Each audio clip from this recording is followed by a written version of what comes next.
Hello, and welcome everyone to the 10th webinar in Bio-Rad's webinar series on Droplet Digital PCR. My name is Carolyn Reifsnyder, and I'm the Global Marketing Manager at Bio-Rad's Digital Biology Center and your host for today's webinar. First, a few housekeeping notes on the webinar logistics. The webinar will last approximately 1 hour. Dr. George Karlin-neumann will spend about 45 minutes discussing new biological insights and applications advanced by the use of digital PCR, such as the adoption of Droplet Digital PCR for liquid biopsy and cancer therapy monitoring, and assisting genome editing of stem cells for disease modeling and therapy. Following the presentation, we'll have 15 minutes of live questions and answers with George. The webinar will be available on demand after our live presentation today, and you'll be able to download the slides from today's talk, along with the most recent publication list, system brochure, and useful web links from the resource list on your screen. Throughout the webinar, feel free to use the Q&A box on the left-hand side of your screen to submit your questions directly to us. We'll get to as many of your questions as we have time for. However, if we can't get to your questions today, we'll personally follow up with you over the next week. Also, if you have any technical difficulties during our webinar, please use the Q&A box to report them. Now I'd like to introduce our speaker, Dr. George Karlin-neumann. As our Director of Scientific Affairs here at the Digital Biology Center, George oversees a collaboration program establishing relationships with thought leaders looking to push the boundaries of nucleic acid detection with droplets. He joined Bio-Rad through the 2011 acquisition of Quantilife. Prior to joining Quantilife, George co-founded Parallel Bioscience, which was later acquired by Affymetrix. He received his PhD in molecular genetics from UCLA and did his postdoctoral studies with Dr. Ronald Davis in Stanford's biochemistry department. The title of George's talk this morning is Counting on Droplet Digital PCR, More Applications Than Anyone Ever Dreamed of. George, over to you. Thanks, Carolyn. Welcome, everyone, to today's presentation. I hope you'll come away from it with a greater appreciation of the diverse areas of investigation in which Droplet Digital PCR has propagated in the last 3 or so years since the launch of Bio-Rad's QX100 and 200 systems. I'm going to show you on this first slide sort of a landscape of areas of investigation on clinical and industrial use and testing where it has gained strong traction. The first case, and these are some of the things I'm going to talk about today particularly, the field of liquid biopsy and oncology has experienced a very strong uptake for the use of the technology, as we'll discuss, including moving into clinical trials. Additionally, I'm going to cover the topic today on gene editing and use in gene therapy. This will touch a bit also on infectious disease, another intensely studied area with the technology. Gene expression will give a little bit of a coverage specifically on a single cell application that I think is not yet widely appreciated. Additionally, I won't have time to talk about somatic mosaicism, but that's an area that the tremendous precision of the technology and sensitivity has begun to reveal how ubiquitous that is in our own bodies and in other organisms. And there are plenty of references on that published literature using the technology for that. Additionally, linkage is another interesting property of partitioning that I'd like to share with you, but I think we're probably not going to have time for that today. But there is a recent publication in PLOS One that does discuss the ability to phase out to about 200 kilobases markers on complex or compound alleles. Additionally, there's a lot of usage in the area of reference standard development for people interested in creating standards for clinical trials or for other kinds of quality control in genetically modified organism measurements and so forth. And finally, yes, as I mentioned, environmental monitoring for genetically modified organisms, potentially, or water quality control. There's a large body of investigations published that have used it for copy number variation studies, and finally, additionally, for the study of complex and Mendelian diseases. So we'll touch on a small number of those today, but feel free in the question and answer session or subsequently to inquire about other areas of use of the technology. So first off, let's just say, why is digital PCR beneficial? We have, as a research and testing community, have appreciated that there have been some unmet needs in many different areas.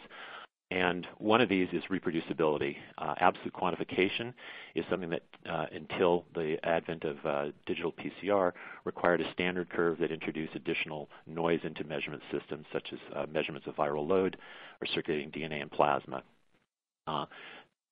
Another benefit of digital PCR is giving greater tolerance to inhibitors based on the endpoint measurements that are being made.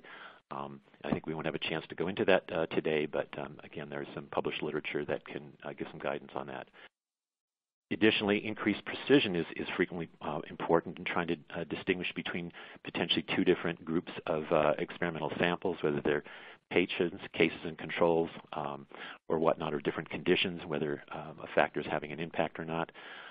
And that, too, is enhanced by the technology. As I mentioned, reproducibility both within a lab and from lab to lab around the world is a really key attribute of the system that will enable it to advance into the clinic. Additionally, increased sensitivity in being able to detect a sort of a needle in a haystack, or to look at whether or not a gene knockout in a experimental animal is actually successfully knocked down the transcript to undetectable levels. And then a couple of more areas where I think there has been an unmet need is in an orthogonal tool to be able to validate the results of discovery platforms such as microarrays earlier on, and now that is gradually, or rapidly I should say, being superseded by the use of next-gen sequencing, which generates large numbers of results and hypotheses that oftentimes we wish to follow up in larger sets of samples in high-throughput studies, association studies, for example. And it's very expedient, very sensitive, and gives rapid turnaround time for that, as well as in clinical testing. And then, as I mentioned, there are other interesting properties of partitioning that not only allow you to count, make absolute counts, but also allow you to determine whether two markers are actually physically on the same molecule and co-localized within a single droplet or partition. So in summary, the technology enables measurements that are no longer as severely limited by precision, by sensitivity, and reproducibility as we've had heretofore. So for today's talk, I want to give you this outline here. I'm going to very briefly go over the Droplet Digital PCR basics, quickly the workflow, a little bit of what the data output looks like, and just the core applications. I'm going to go over a couple of topics in the literature. I'm going to highlight especially its uptake in liquid biopsy and cancer, as I said, gene editing and gene therapy, just a couple of vignettes from that. I want to finish off with a little introduction to single-cell gene expression and the ability to actually acquire many more information on many more targets at a time than just you might imagine you can get from a two-color system. Okay, so let's get started. So in terms of what is digital PCR, and Droplet Digital PCR is the particular embodiment I'm going to talk about today, although it can be done with nanofluidic chambers and other types of partitions. In this initial scenario here, we're working at what's called limiting dilution. That's sort of the classical case where you take a sample, like a PCR reaction mix, and you divide it up into many, many small volumes, in this case nanoliter droplets. And here we're working where in a regime where probably not more than 10% or so of the droplets actually have a target in it. So to a first approximation, a droplet either does have a target or doesn't have a target. You run that to an endpoint reaction, and then you assess afterwards by fluorescence whether there is or is not a target present. You count up those targets, you know how much sample you introduced into the reaction, and you can calculate what was the concentration of a particular target or multiple targets and establish ratios as you would need for copy number variation. So this is sort of the classical regime there. And with 20,000 droplets, you might expect you could only get a dynamic range of perhaps about 3 logs, but I will show you that that's not true with the system. Beyond limiting dilution, you can ask the question, what happens if I have multiple targets in a single droplet? Can I still make an accurate measurement? And the answer is yes, because of the highly uniform droplet size that I'll show you an image of in a moment. You can actually subdivide the sample and quantitate as long as you have at least some number of negative partitions, that is, partitions that do not have a target of interest in them. And what we understand from Poisson statistics is that if the partitioning satisfies those conditions of uniformity and also random assortment of the target molecules into the partitions or droplets, then you can actually calculate back from a knowledge of what fraction of your droplets are actually negative, what the original concentration was that gave you a distribution of droplets that have 0 or many different numbers of targets per droplet, anywhere from 1 to maybe 10 or 15. So, as I said, Poisson worked out the math for this about 150 years or so ago, and it's served us quite well since then. And I want you to notice that even when you have not a tenth of a copy per droplet, or 1 per 10, but when you have as many as 10 times that one target copy per droplet, you still have 37% of your droplets are actually still negative. So more than enough to be able to make a very precise measurement of your concentration of your unknown sample. So this is just an old, actually, demonstration of the fact that you can get about 5 logs of linearity out of the 20,000 droplets per sample that we generate in the QX system. And this is just showing you actually the titration, log-fold titrations, where you're going from the bottom, the low end, to 1 copy per roughly 1,000 droplets, going up to 10, going up to 100, 1,000, which is basically 1 per droplet, and then up to even almost an average of about 10 per droplet. What you can see on the panels on the right, which is looking at positive droplets above the red line and negative droplets below it, is that you have an increasing number of your droplets are shifted over to the positive population. So you can see that it's an extremely linear relationship, almost a perfect R-squared value. You can go down even another log, so it covers about 5 logs, and you can see that this is actually being data is actually there from 3 different instruments, droplet readers, showing that they're superimposable.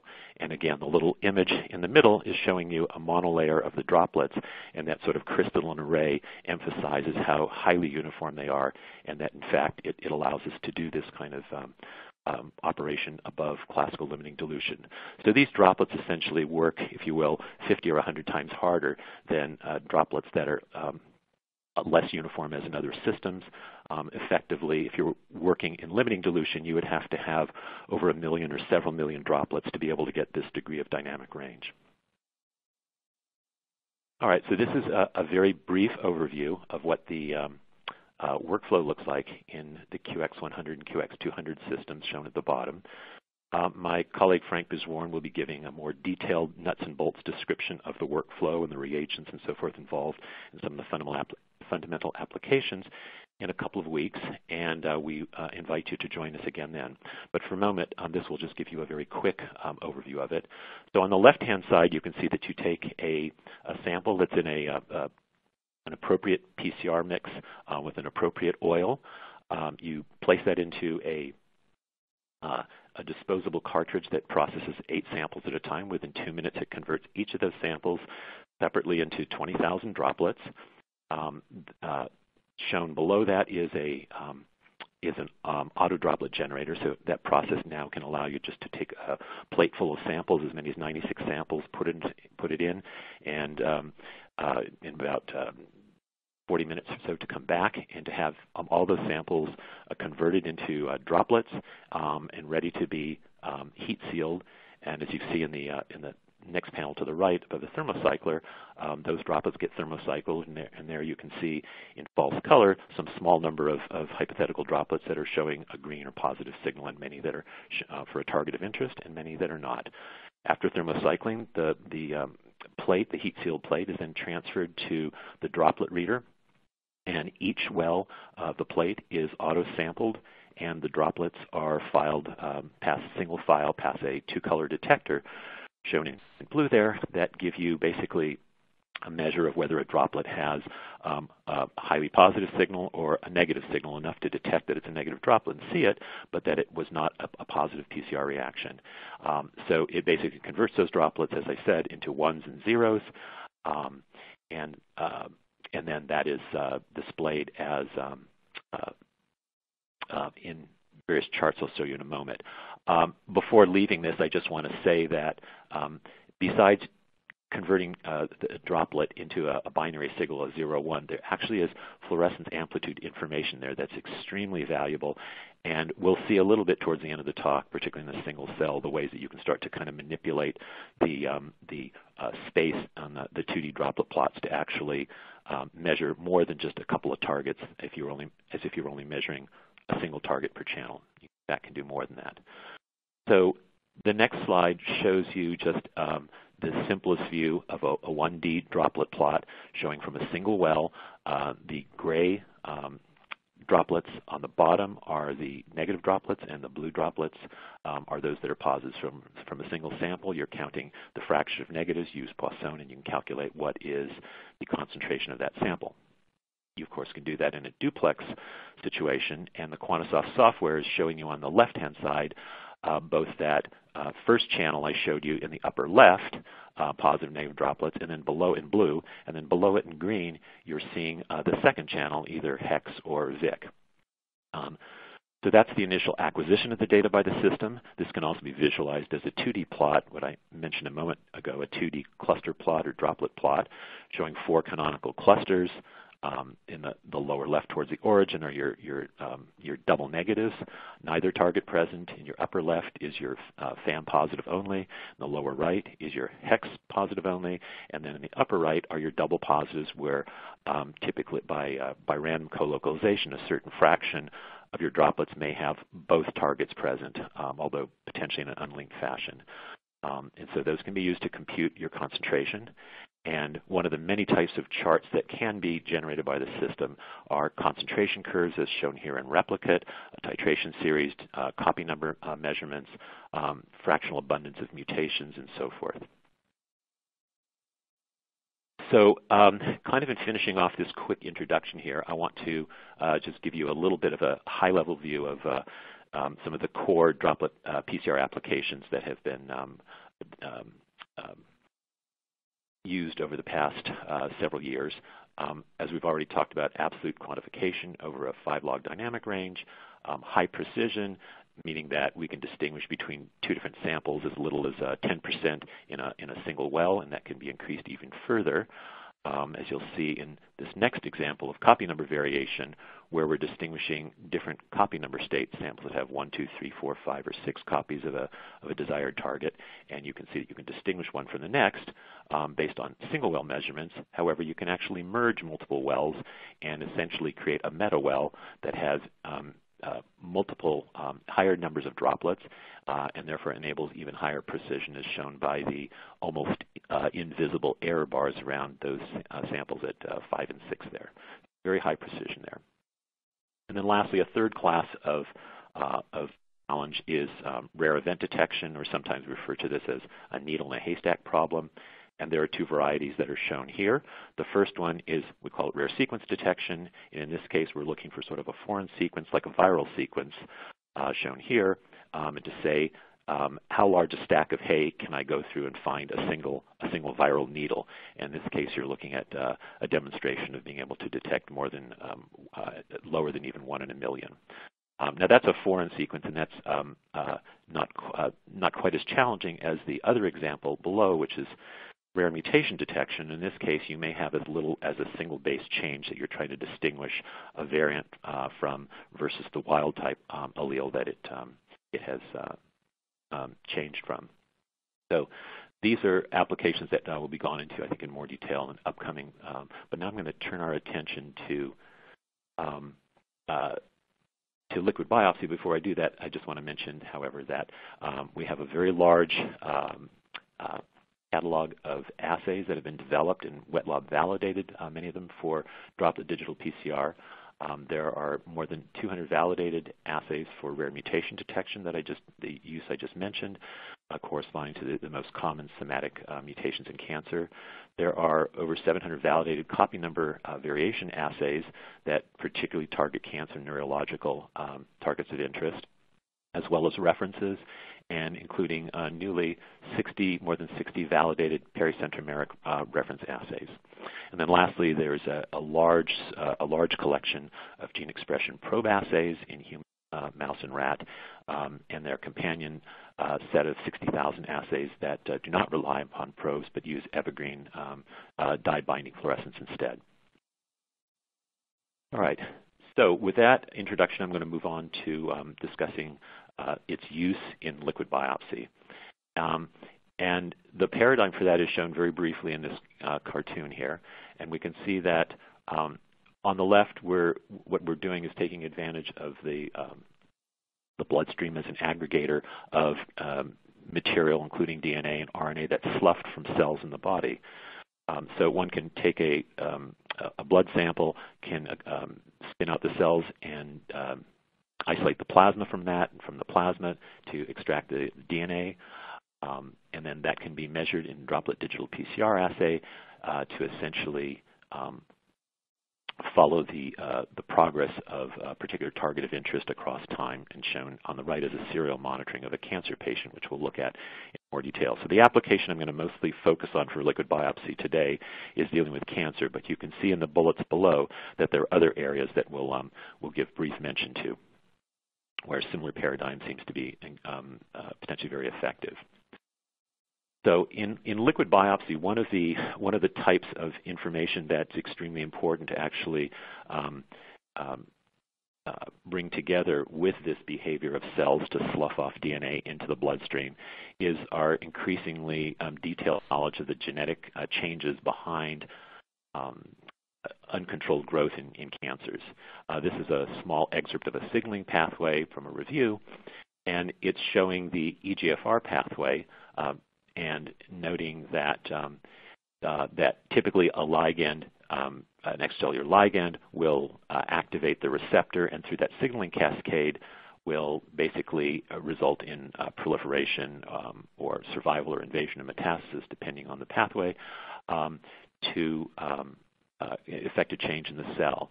Now, as we now understand, in many instances there are mutations. A couple of them I'm pointing out on this slide, such as on the left here, in lung cancer, we have the constitutive mutations in the EGFR receptor, which lead to constitutive activation of this pathway and uncontrolled growth. A couple of the common recurrent alleles in non-small cell lung cancer are shown here for the L858R and exon 19 deletions, and these result in increased sensitivity to tyrosine kinase inhibitors, which can actually intercept the uncontrolled growth. We'll see that in just a moment. Another cancer, melanoma, has a prevalence of BRAF V600E mutations in more than 50% of the patients, and you can see there that the RAF molecule is in this signaling pathway that can lead to uncontrolled growth. Again, there are targeted inhibitors such as vemurafenib, which are able to arrest the growth of the tumor. However, we understand that the tumor continues to evolve, and there are actually resistance mechanisms which we're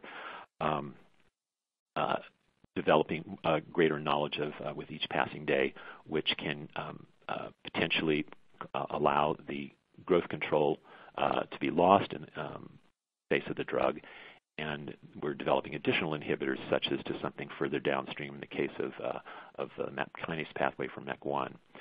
So these together are enabling us to take advantage of, as I said, the aggregation property of the bloodstream to be able to interrogate the presence of tumor markers in the blood. And we see that both healthy cells are sloughing their contents into the bloodstream, that cells from inflamed tissues, cells from cancer tissues, and each of these is, as I said, sloughing off DNA and other molecules that can be harvested and interrogated by technology such as Droplet Digital PCR. You can see again that there are various types of cancer markers that can be interrogated by the system, both point mutations, copy number alterations, deletions, amplifications, as well as structural variants and rearrangements, and we'll see examples of these in the upcoming vignettes. So this again is just a kind of a little bit more in-depth look at the paradigm of liquid biopsy and serial monitoring of patients that have been treated for a cancer. We want to track then whether the level of the tumor DNA or the ctDNA, want to track that in the blood as a surrogate for the size of the tumor, whether the tumor is increasing or decreasing in size, and then compare that to conventional methods of measurement such as radiography or other clinical manifestations. So on the left, we're looking at a scenario where surgery has been done at the early time on the left. And we see that there's, following the blue line, that there's a higher level initially before surgery. After surgery, there's a response, and there's a much lower level of tumor DNA in the blood. It goes down to undetectable levels, but unfortunately there is a relapse, and in this case, the original mutation is shown recurring, and further changes in treatment or care would be necessary. On the right, we're looking at another situation in which either adjuvant therapy has been added on top of that, or other types of drug therapy are being used at the outset. And again, we're seeing a response initially.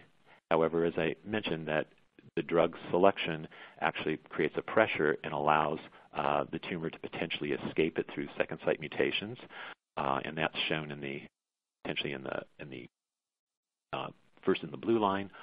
Or alternatively, the other phenomenon that we're wrestling with and dealing with is that the tumor is very often heterogeneous. It doesn't all have the same markers necessarily, and that there are additional mutations that we may not know that are there. And so there may be subclones that are resistant to the original drug, and they will eventually outgrow and result in relapse. So this is sort of a first published study from the Dana-Farber Cancer Institute, looking at a small cohort of melanoma patients on the left and lung cancer patients on the right. And the point that I want to make in this slide is that you can track in both of these, you can see that the level of the tumor DNA, again, is tracking the patient response to treatment. In fact, you'll see in the next slide that it does more than just to track it, it actually can anticipate it. So on the left side again, in the melanoma patient here, was known to have a BRAF V600E mutation. For the first 2 time points, you can see that in response to an immune therapy on a clinical trial, the patient is not responding. The level of tumor DNA is actually rising the first couple time points.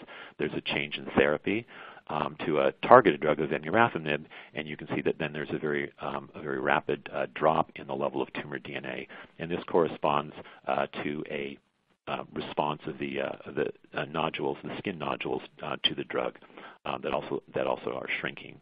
On the right, we have a similar scenario for a lung cancer patient, a little more complicated dynamics.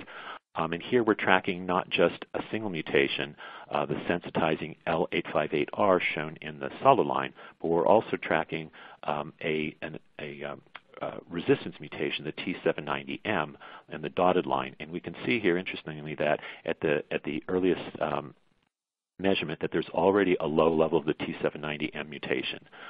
Initially, the patient responds to the drug, and we see a drop in the tumor DNA levels for both mutations.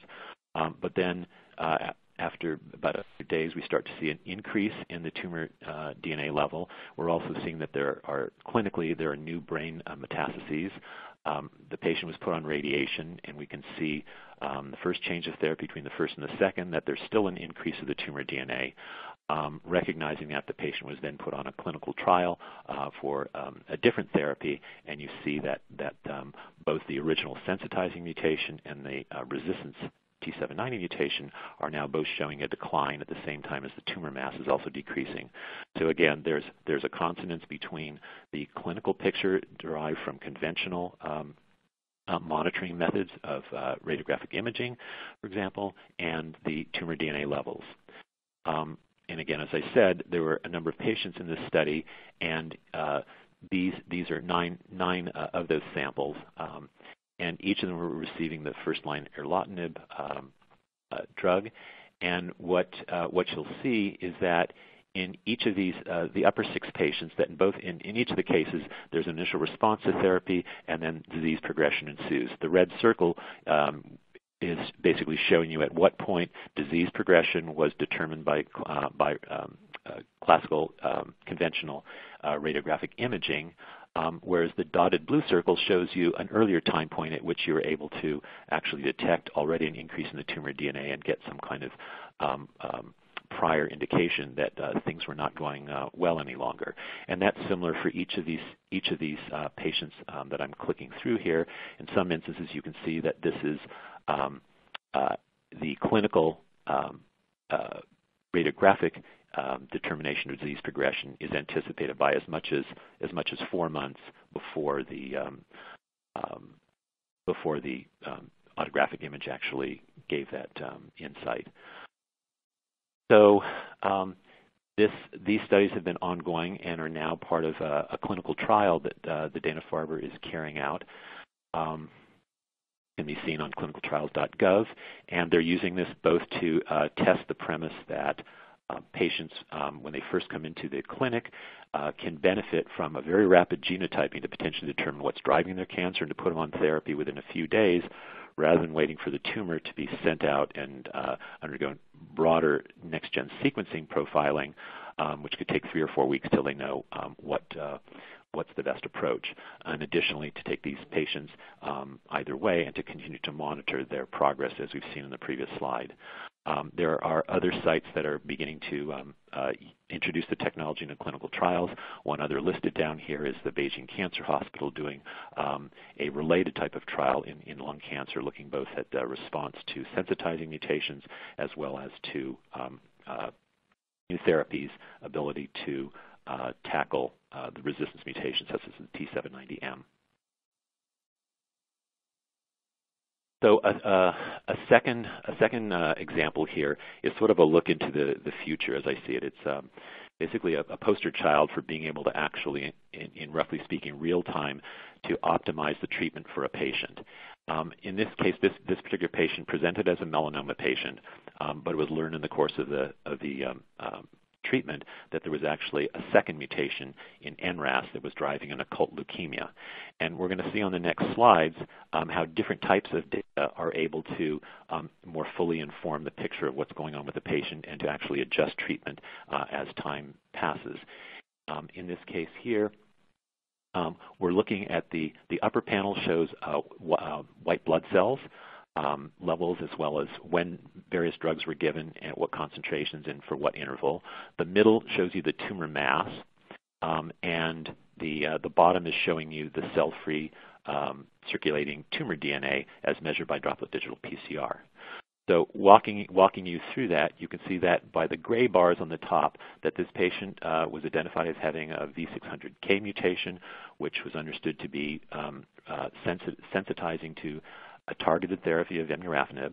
Patient was given this, and we can see that it's having some success as we look down the tumor mass, and we see that the tumor DNA level is dropping precipitously that the tumor mass is dropping quite precipitously, which is a good thing. And importantly, that also the cell-free DNA is very much reflecting that same drop in the tumor mass in the body. However, as we look back up in the white blood cell counts, we see that the blue curve tracking those, that it's spiking up and down and up and down and up and down. And it turns out that with each administration of the vemurafenib targeted drug, it was actually activating this previously unknown NRAS mutation in this occult leukemia. And so at the same time as you were knocking down that tumor, you're also starting to activate the leukemia. So you can see then at the bottom that as they started measuring as well the NRAS mutation, that there were substantial levels of that in the blood. Based on that, they placed the patient on an altered regimen, still continuing with vemurafenib, but adding in a downstream inhibitor, a MEK inhibitor of cobimetinib. And that's shown in the green bars sort of surrounding the gray bars in the upper panel. And there they work to try and optimize the right combination for the patient. And you can see that as they started changing dose and changing the intervals at which they gave it, that they're starting to drive down the NRAS mutation tumor DNA levels in the blood, at the same time as still keeping the BRAF down to unmeasurable levels. So ultimately, after a number of months, they were able to dial in what for this patient was sort of the optimized concentration of a cocktail of several drugs that could help to deal with multiple mutations that were actually driving, in this case, not one but two cancers. So I think this gives us a little bit of a peek at the type of tools that we want to be able to develop in order to look at response in a patient and as quickly as possible to react to effectiveness or lack of efficacy and to be able to try other appropriate agents. So a third and last example that I want to share with you today is an exciting development in dealing with tumor heterogeneity that I mentioned to in the beginning earlier on in liquid biopsy as a source of relapse and metastases in a patient, where even if a driver mutation is known, even if a drug is applied to that driver mutation may not be present in all cells necessarily in the tumor, and so you can have tumor regrowth where following that the original driver mutation alone will leave you blind to the fact that there are actually other tumors growing at, say, distant sites. So in this study, and there are others that are in progress now, following the same paradigm, they actually take from each patient, they take the tumor, they do low-level coverage sequencing, next-gen sequencing, to identify a class of markers, somatic structural variants, SSVs, that are present commonly in tumors and often occur very early in the life of the tumor and essentially can help to tag the tumor. So what we'll see here in a moment is the way that a tumor is differentially marked by different ones of these markers. But first, I'm just going to show you an example of the actual use of the structural variant assays that they convert from next-gen sequencing into Droplet Digital PCR assays that they can then use to track the level of tumor DNA in the blood. So if we look at the upper example, this is of patient 16 that underwent recurrence with metastases versus a disease-free patient in the bottom. And in the upper graph of the recurrence, you can see there are actually two graphs there. If we'll just look at the upper one, you can see that there are three markers that are being three variant markers that are being measured, and they're at very low undetectable levels for about 6 months. And then you see where this long blue bar is at about 6 months, that you start seeing an uptick in a couple of the tumor markers in the blood. Again, these are not the driver markers, but variants that sort of tag the subclones of the tumor. And interesting, you'll see within this box as you proceed in time to say at 12 months that there's a CT scan that was done for this colorectal cancer patient, and there was nothing new that was detected. So we were unaware that in fact the tumor was growing at a distant site. And you see the tumor markers at that point are measured by digital PCR as being elevated there. And this continues until about a year and a half at the end of the blue bar, where you see that the CT scan finally shows that there's clinical relapse, metastases to the liver, and of course appropriate treatment is then taken at that point. So the point from this is that by measuring the tumor DNA in this case, there was insight a year in advance that the patient actually had regrowth of a tumor that was not seen until a year later based on a CT scan. A comparable marker shown below is carcinoembryo CA marker, which also is used to try and anticipate changes in tumor growth. And in this case, it gave about a 6-month lead time over what the CT scan did. Finally, in the bottom, again, you can see that following five different markers for this patient, that over the course of 3 years, there was no detectable tumor DNA in the blood, and the patient was disease-free throughout that time. So one other look at this very kind of pioneering study is to look a little bit at how they were able to, at the the tumor heterogeneity that I spoke of a moment ago. Looking in the upper left, you're seeing the primary tumor in a cross-section of the intestine, and I hope that you can see that they've taken a number of biopsy sites there, shown in different colors, and that in some of those sites, if you interrogate those sites and say which of the half a dozen markers that they were following in this tumor derived from the sequencing, how many of those actually are present at different sites, you can see that some of them only have 3 of those markers present. Some of them have as many as 5 or 6 markers present, but fortunately, at least 3 of those markers are present anywhere they look in the tumor. So in following those down in the patient down in the lower right, patient 18, you can see that they're able to track from early times to, in fact, recurrence at the later stages based on a couple of those markers. Then last point is on the left in the metastatic colorectal cancer, they're looking both at in the left half of that graph at early metastases and asking which of these tagging trunk markers are present, versus on the right half, they're looking at late metastases. And you can see that between the early and the late, 2 of those markers are common to both of them, whereas in the early metastases, there's an additional marker that's present there, but doesn't seem to contribute to this late metastases. So again, they come away from this study understanding that if they have about 4 to 6 of these trunk markers that they can follow, that they have a very high sensitivity in being able to identify metastases that long before they're clinically evident. And the assays are extremely sensitive for this. Because they're structural variants, they can detect down to below probably 1 in 20,000 relative to total genome equivalents that are present per mil of plasma. So we're going to leave this now, and I'm just going to say that there are more than several dozen published peer-reviewed articles on the use of the Droplet Digital PCR technology in liquid biopsy studies, and I leave for you this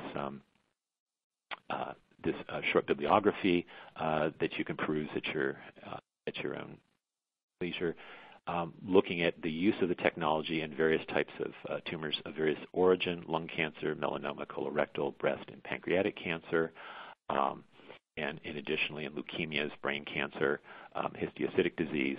And although most of those are DNA markers, there's also a class of studies looking at the use of microRNA biomarkers also for tracking cancer. So you can look at these at your own pace, and I've put in the little blue afterwards just a sort of a key highlight as to what that paper looks at. In some cases, they're early stage disease, which is a more difficult stage to apply these sorts of technologies because of the lower abundance of cell-free DNA at that point in tumor DNA, as well as many advanced metastatic examples. So lastly, before leaving liquid biopsy, I just want to remind you that the paradigm seems to be appropriate not only to DNA sloughed off from tumors, but also for monitoring transplants, which is effectively a transplant of a genome from a donor into a recipient. And so markers that are distinguishable from the donor to the recipient can be once again monitored in the blood to say what level of the organ with the foreign allele, essentially, what level that exists in the blood. And some elegant studies have been done and are ongoing to see whether this can, in fact, help to optimize treatment of a patient with immunosuppressants and to enable to reduce the rate of rejection of a very valuable and limited resource of organs.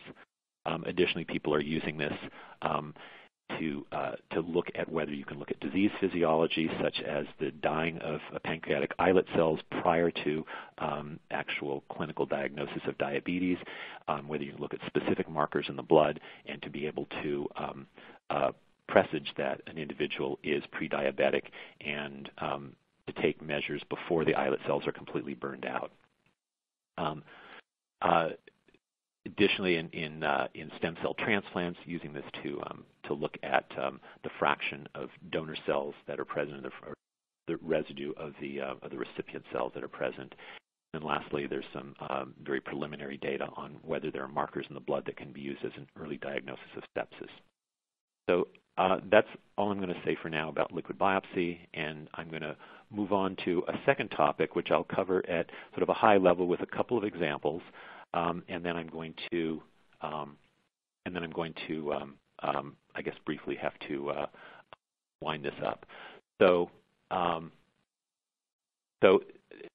suffice it to say that in genome editing that we're making precise, the goal is to be able to make very precise changes in a cell of interest, either for disease modeling purposes or for therapeutic purposes here. There's an increasing suite of enzymes that are able to effect that kind of change in the DNA of cells, zinc fingers, talins, most recently CRISPR-Cas9, and that these produce changes through either non-homologous end joining or through homology-directed recombination that enable one to make these kind of directed mutational changes. One of the challenges the field faces is being able to actually make the more precise changes when desired for homology-directed repair versus the less specific changes from NHEJ. So Bruce Conklin's lab at UCSF published a paper about a year ago in which they showed they could adopt the Droplet Digital PCR system to very sensitively measure conditions that enhanced the homology-directed repair and minimized off-target sites. So I'm going to go through these fairly quickly at the end here. And just to say that this is an example where they're showing with the talins that they're able to detect the homology-directed repairs through a process that enables them to look at a very large pool that has very small amounts of edited cells in it of the desired initially, and using a Droplet Digital PCR assay in a rare mutation detection type of regime, they're able to sample to the right of each of those successive cloning steps. They're able to detect one in as few as 5,000 wild-type cells. They can detect the mutation, and through successive stages of the SIB selection process, they're able to enrich finally to a clonal population. The introduction of this very sensitive technology has allowed them to decrease the time it actually takes to go to engineer iPSC clones from about 90 days down to the better part of a week or two. It's enabled them to identify over 20 independent stem cell clones to date using the system. And shown here is just an example using the more versatile Cas9, CRISPR-Cas9 system on a second gene. And again, very sensitive detection on the right is enabling them to actually optimize conditions at much greater rate to enhance those that give them the homology-directed repair they want for gene therapy purposes. I'm going to just say extremely briefly here that much of this type of work is being directed towards gene therapy goals. And this is a case actually where Sangamo has combined forces with folks at University of Pennsylvania, Carl Jin's group, to look at the ability to actually make knockouts in a gene to try and arrest the development of AIDS in HIV patients. This is a safety trial in which they actually have taken out the patient's own cells, and their CD4 T cells have had the CCR5 HIV viral receptor gene removed from the surface, disrupted, so that it's no longer on the surface of those cells.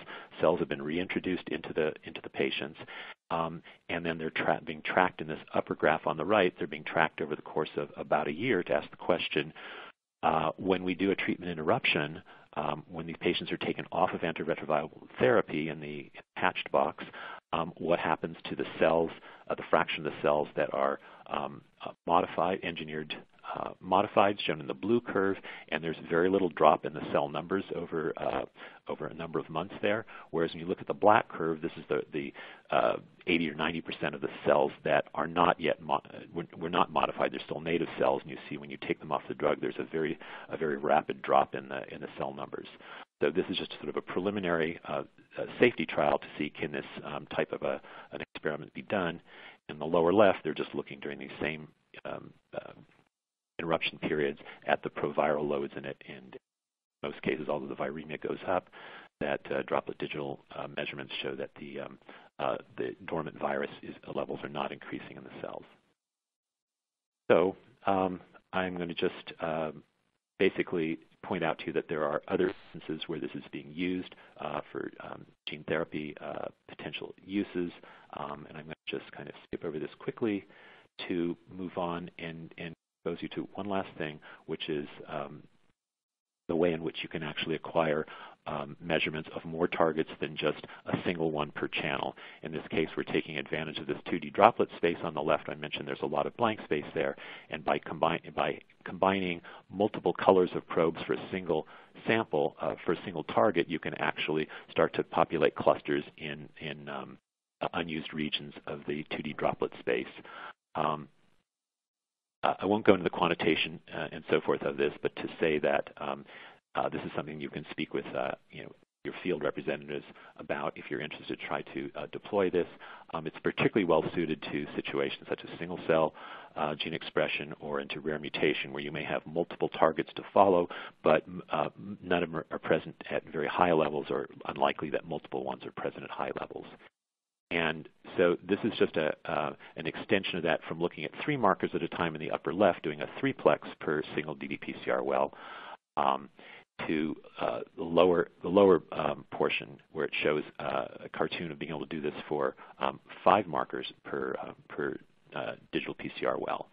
And again, it's by various combinations of probes that allow you to array the clusters in space so you can distinguish one from the other.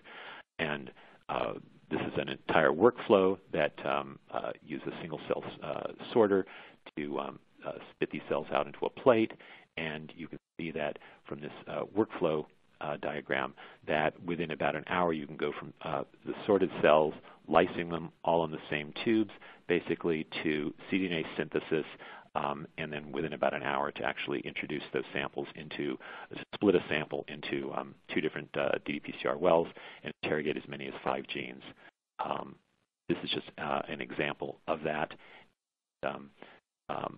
I'm going to just have to say that this is total DNA in the upper left, showing that the targets actually work and distinguish the different clusters. In the lower left are actual single-cell measurements showing small numbers of very low levels of transcripts without any sort of preamplification, and distributions of those genes in Part B, and then finally the ability to start to make heat maps and to look at pathways that are being impacted by conditions.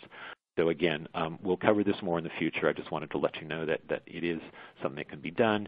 And then lastly, the same type of strategy of this kind of radial color mixing allows us to look at many different rare mutations, say, of interest in cancer, simultaneously in a single sample on a single well. And shown here are the KRAS mutation clusters, BRAF gene clusters, and the PIK3CA cluster for a number of mutations common to metastatic colorectal cancer. And lastly, within each of those clusters, the mutant clusters, there are actually multiple mutations that are being simultaneously screened for and can be parsed out later if necessary. So I'm sorry that was quite a quick flyover of that, but there's in the future I think we'll have other explanations that go into depth about using the 2D amplitude space in various ways to derive much more information from the existing QX100, QX200 systems. So with that, I think I'm just going to conclude to say that over the last 3 years, there's been an accelerating rate of publications coming out with the Droplet Digital system. There are now more than 200 publications peer-reviewed in that, growing at a rate of probably every couple of days there's a new paper that's emerging to teach us about what it can do. So in summary, digital PCR has pervaded a wide variety of research areas of both as well as applied clinical and industrial uses, that the endpoint reactions confer tolerance to inhibitors I didn't have a chance to go into, but that it plays an increasingly important role in exploring the paradigm of liquid biopsy for cancer and other diseases. It's helping to accelerate progress in genome editing methods development, and it's also revealing biological phenomena that have largely been unseen, such as somatic mosaicism that I couldn't go into further today. And lastly, that the newer system, the QX200, works not only with TaqMan probes, but also with evergreen dye binding. And then lastly, of course, there is recently the launch of the automated droplet generator that makes this all extremely automated and highly reproducible from laboratory to laboratory. So with that, I'm just going to thank all the people that have helped to develop this technology and turn it back over to Carolyn.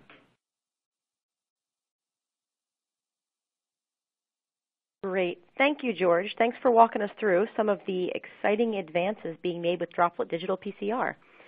As a reminder to our attendees before we start our Q&A, today's webinar will be available on demand within 24 hours. You can download the slides from today's talk along with the most recent publication list and brochure from the resource list on your screen. We'll have another webinar 3 weeks from today on April 28th, as George mentioned, which will provide an overview of Droplet Digital PCR from the technical and workflow-related perspectives, as well as a review of key applications such as mutation detection, copy number variation, and gene expression. We're now going to open up the line for questions. Several of you have actually submitted questions into the Q&A panel. Thank you. George, the first question comes from one of our audience members. When you prepare plasma for Droplet Digital PCR, you exclude circulating tumor cells, CTCs. Shouldn't there be an assay that measures both subcellular DNA and CTCs? Can digital PCR do that? Yeah, that's a very good question, and there are investigators that are actually using the technology for also looking at CTCs, and at least one of those appears in the publication bibliography that I presented to you earlier. I think that although both those paradigms are being pursued, I think that the cell-free DNA has been the one that has been more tractable due to some of the challenges in actually knowing what cells are the appropriate cells to try and pull out of the blood, since the CTCs exist at extremely low levels. But yes, that is a paradigm that is also being pursued. Excellent. And a follow-on to that question from our same audience member, chemotherapy for cancer can lead to destruction of tumor cells. Does Droplet Digital pick up the magnitude and kinetics of that response by an increase in circulating subcellular DNA or microvesicles? I'm sorry, was this with respect to microvesicles versus non-vesiculated DNA? The question's asking in terms of does ddPCR pick up the magnitude and kinetics of the response chemotherapy leading to the destruction of tumor cells? Yes. Yeah, so I think that really is an important message that came out of the few examples I showed you, and really a number of the other published investigations with Droplet Digital, is that yes, indeed, the level of tumor DNA in the blood is dropping in concert with the tumor size, and that this is very sensitively measured by Droplet Digital PCR, depending on the assay to perhaps 1 in 1,000, sometimes perhaps to 1 in 10,000. This is more often than not actually limited by the amount of cell-free DNA that is actually available per mil of blood, and how much blood can you reasonably take from a patient. And then, as I mentioned, later stage cancer has larger levels of tumor DNA and cell-free DNA than early stage cancer. But these can be monitored dynamically in the patient. Yes. Excellent. Thank you. Our next question comes from our audience. Can we use Droplet Digital PCR for chromosome translocation and rearrangement? Can you give an example? Absolutely. And so, in fact, the tumor markers that we were looking at in the Reinert et al. Paper in Gut, showing the personalized markers, those are actually rearrangements. Those can be either intrachromosomal or interchromosomal, and we were referring to those as somatic structural variants, or SSVs, and those are, in a sense, sort of easier to monitor than single nucleotide polymorphisms, because the fusion genes that result from those rearrangements are distinct and unlike any other sequence at the junction than pre-existed in the normal tissue. So those, in fact, are easier to follow, and Reinert et al. Showed they could detect these at as low as like 1 in 20,000. So yes, and then BCR-ABL is another well-known translocation that shows a similar ability to track that. And in the list of liquid biopsy bibliography references, you'll see that there's a paper there that tracks it down to like order of magnitude greater sensitivity than was achievable with the conventional qPCR assays for monitoring BCR-ABL. Great. And we have time for one last question from our audience. Is it better to use more smaller droplets or relatively larger and fewer droplets? And is this a good parameter to use when choosing what digital system you want to purchase? I think the answer is basically that it depends on what your need is. In general, there are upsides and downsides to having more droplets or fewer droplets. In terms of having more droplets, you need to make them smaller, and the control of size is much more difficult and doesn't as readily allow to work in paradigms that you can work in with more well-controlled droplet sizes. The smaller droplets typically give people the sensitivity and the precision that they need, and also the versatility to dial in what are the needs for their particular system and the particular problem under investigation. When greater sensitivity or greater precision is needed, as I mentioned earlier, you have the flexibility to be able to merge wells together and to increase that parameter, and essentially to get more droplets per sample. Whereas on the other hand, if you don't need to measure at such a high precision or such high sensitivity, you can process many more samples more quickly. So it's a high throughput system on the larger droplets that can allow you to do many hundreds of samples in a day with a single system. And you're limited in throughput as well for the smaller droplet, higher droplet systems. So I'll leave it at that for now, but that's potentially a long discussion. Great. Thanks, George. Thank you, everyone, for attending today's Bio-Rad Droplet Digital PCR webinar. If we didn't get to your questions, there were still a few others in the panel here. Someone from Bio-Rad will follow up with you directly in the next week. Be sure to check out the items in the resource list on your screen, or, of course, feel free to reach out to your local Bio-Rad Droplet Digital PCR specialist for additional information. Have a great rest of your day.